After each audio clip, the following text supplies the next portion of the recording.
Hey friends, I come to you with a heavy heart tonight, um, and I want to talk about something that I've talked about before in video, and that's suicide.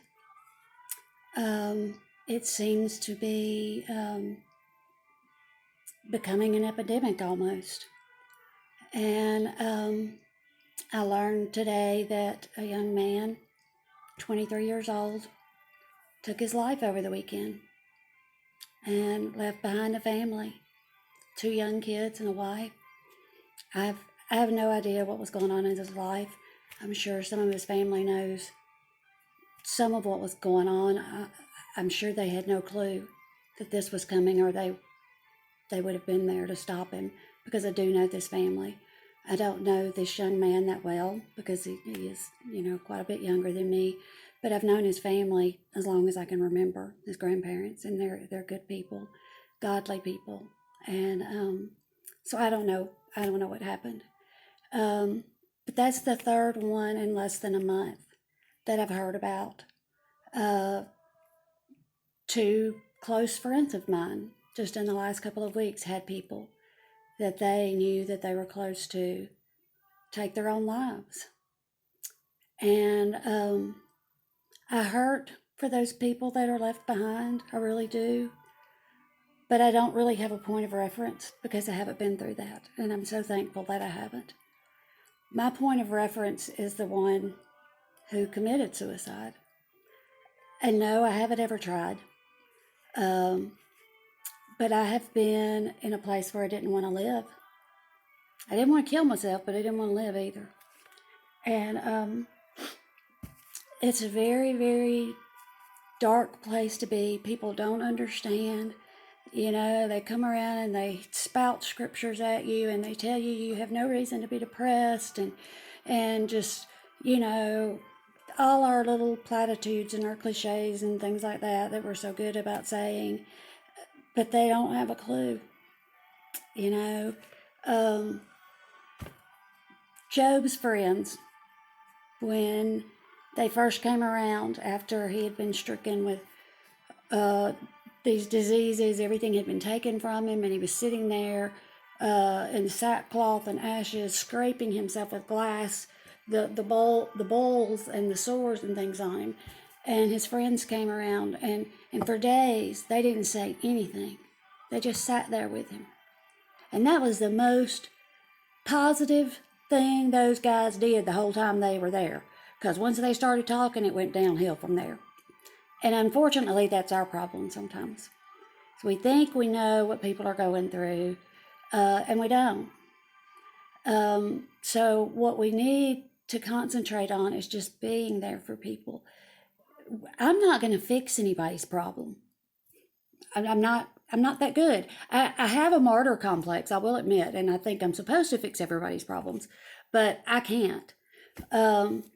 But what God did tell us to do was to bear one another's burdens. And I know it's hard when you're dealing with somebody that has a mental health issue or whatever. It's tough, and it's not fixed in a day or so, and they can be very needy and clingy and all those things. I've been all those things, and I've been around people that have been all those things. I've been on both sides of it. And but here's the thing, guys. If we all do it, then no one person has to carry that burden. If we've got a lady at church that we know is struggling for whatever reason, postpartum depression, I couldn't think of what I was trying to say, or, divorce, and she's got 2 or 3 kids she's got to try to support now. Whether it's somebody that's battling an addiction, whatever it is, if one person has to take that person under their wing and be their friend, their comforter, their everything all the time, then it's not going to take long for that other person to be exhausted too. But if maybe 4 or 5 women got around that person and held them up, and took turns, kind of took shifts. I have joked that years ago I was going through one of my really rough times. I've been through a few of them, and I joked that I had enough friends that I could call a different one every day, and so I just rotated. So most of them only got called about once a week, and so, but it worked. They didn't get too terribly sick of me because I was blessed. I was very blessed to have people that cared about me, and so if you see somebody that's struggling and you want to help them, draw some other people in with you and say, hey, let's help this person. Let's do this together. And then nobody gets weighed down too much. Again, though, don't go in there spouting all the cliches and the things that they've heard before. Just be there for them. Love on them. Love them right where they are. God may have them in that valley for a reason, because God is the God of the valleys too. And he may be trying to teach them something, but the enemy's going to come in and tell them, no, no, no, God has cursed you, or, you've sinned and that's why you're in this valley, or whatever. He's going to lie. But we've got to be there to say, it doesn't matter to us why you're in this valley. We're going to be here with you. We're going to sit here around this fire with you, or we're going to sit in your living room and watch movies, or we're going to go out to eat, whatever you want to do. We're going to be here with you and support that person. And it's hard to do. We're all so busy. Most of the time, honest to goodness, most of the time people say, when you hear about somebody that's committed suicide, people say, man, I had no idea. Just a few friends, just a few years ago, a friend of mine took his life, and nobody had a clue that he would ever do something like that. Now, there were people very close to him who knew he was having a hard time, and they were trying to minister to him, and they really were. Those folks were doing the best they could. But most people didn't have a clue. And I think as a church, as a whole, not just my church or your church or whatever, as a whole, we are so busy with all the stuff that we've got to do on Sunday morning or Wednesday night or whatever. We don't have time to notice when somebody's sitting down the row crying their eyes out, but they don't have the courage to get up and walk up front and ask for prayer. Look around you when you're there. Stop. Even if you're late going into church, I challenge you to stop and just watch people for a few minutes. Look for that person who's downcast, that person who's juggling 3 kids getting in the door. Look for those people and love on them. That doesn't mean that you have to become them their person, but just love on them. It's really funny. I was on a phone call today, and I told a story about Gypsy's, my dog's, everybody knows who Gypsy is, my dog's puppies, her 2 male puppies. And I was telling this guy a story about them and how they had ended up with our landlord and friend. Anyway, I went on and I told the story, and we were laughing and everything.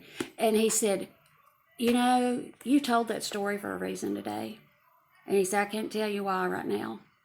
But he said something really bad happened to my, I think he said his daughter's dog or something. But he said, you told that story for a reason today. And I was like, wow. That's so cool. I have no idea, but God used something that small, and I may not ever talk to that guy again. But I'm so thrilled that God used my story about a dog, a couple of dogs, to minister to him somehow. And so the smallest things can make such a huge difference in somebody's life. And I know this is going long, y'all, but this is so important to me. Because again, I've been in that dark place, and it's horrible. And that's why whenever I hear of somebody that has taken their life, that I go back there for just a second or two. I know, I feel that pain and that hopelessness. You don't know how to get out of it. You don't know how, and most people don't know how to ask for help. So we've got to pay attention. We've got to love on each other.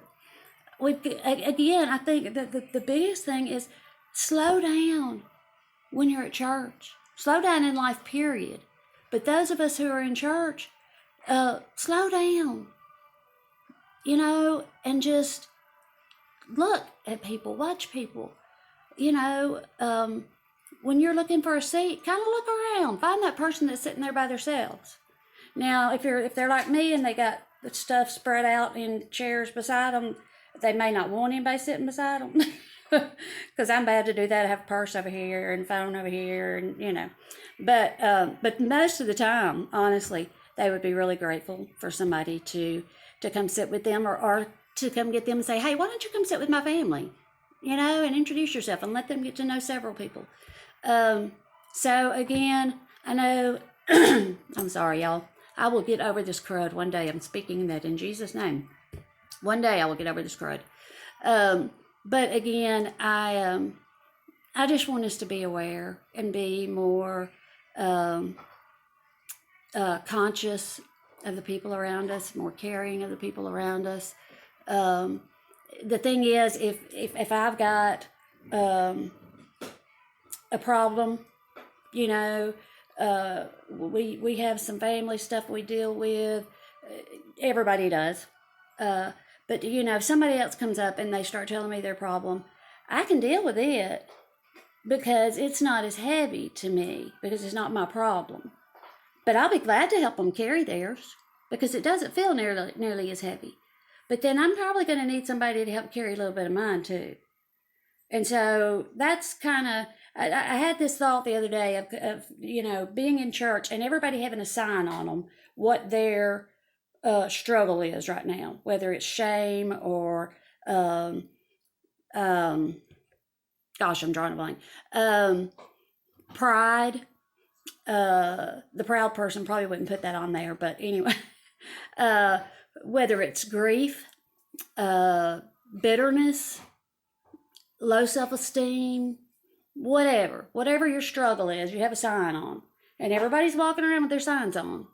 And when you see somebody that has on, for me, if I see somebody that has on depression, I'm going to go to that person and I'm going to say, you know what? I know what you're going through. Let me take some of it for you. Let me carry some of that for you. And, say my sign that particular day was, excuse me, being too, that my martyr complex, thinking I got to fix everything, a control freak or codependent or whatever you want to call it. Lots of names for it. But I've got that on, and there's somebody else in that church that's been through that kind of stuff, and they've learned to deal with it. And so they're going to come over, hopefully, and say, you know what? I know what you're going through. Let me take some of that. However that is, whether that is speaking a word of life into them or literally taking on something that will give them some rest.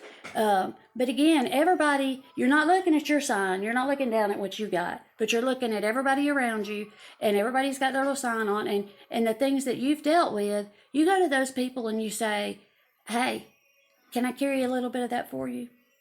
And then hopefully those people are doing the same thing to you.